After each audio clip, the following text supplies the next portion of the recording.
Okay, part 3 about this teaching of asleep in Christ. If you believe in soul sleep, it's hard to understand the origin of foul and unclean spirits. I'm going to try and explain that through the book of Genesis. Genesis 3:15, God is speaking to Satan. I'll cause hostility between you and the woman, and between your offspring and her offspring. So you can see that Satan is the sower of the weeds and tares, and God is sower of the good seed, the wheat. It goes on to say, he, Jesus, will strike your head, and you will strike his heel. Genesis 6:2, the sons of God saw the beautiful women on the earth and took any they wanted as their wives. Genesis 6:4, giant Nephilim lived on the earth, for whenever the sons of God had intercourse with the women, they gave birth to children who became heroes and famous warriors of ancient times. Became heroes? Famous warriors of ancient times? I wonder if this happened between Genesis 1 and Genesis 2. Genesis 6, verse 12 and 13. Everyone on earth was corrupt. God is speaking to Noah. I've decided to destroy all living creatures off the face of the earth because they filled the earth with violence. This is the destruction, the end of the bodies of the Nephilim.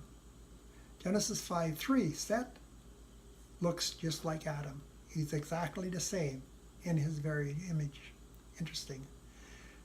Cain's first son, Enoch, second from Adam. Seth's son, seventh from Adam, was named Enoch as well. So be careful which book of Enoch you buy.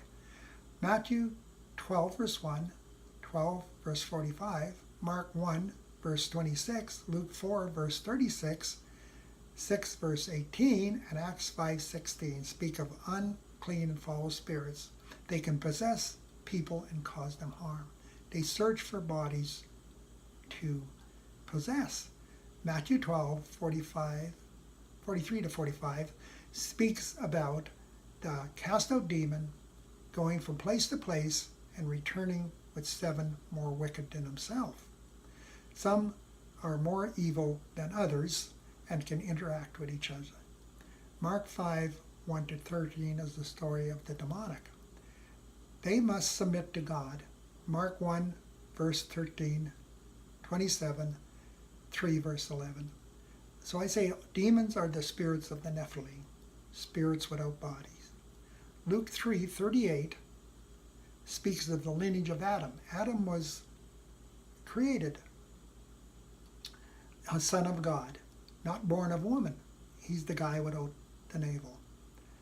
I suppose Eve has no evil either. The fallen angels were also created in ancient times past, maybe again before Genesis 1 and 2. At the time of their creation, and also the angels of God and the archangels were created as well. In the book of Job we find 4 verse 15, a spirit glided past my face and the hair of my body stood on edge. This ever happened to you? Mark 5, 1 to 13, Genesis demonic. Verse 8, come out of him, you unclean spirit, Jesus commanded. What is your name? Jesus asked. Legion, for we are many. So you can see more than one, much more than one, can inhabit a person's body. Fallen angels who took on wives, about 200 of them, is mentioned in the book of Enoch and the book of Jasher. They are chained in outer darkness, waiting their judgment day.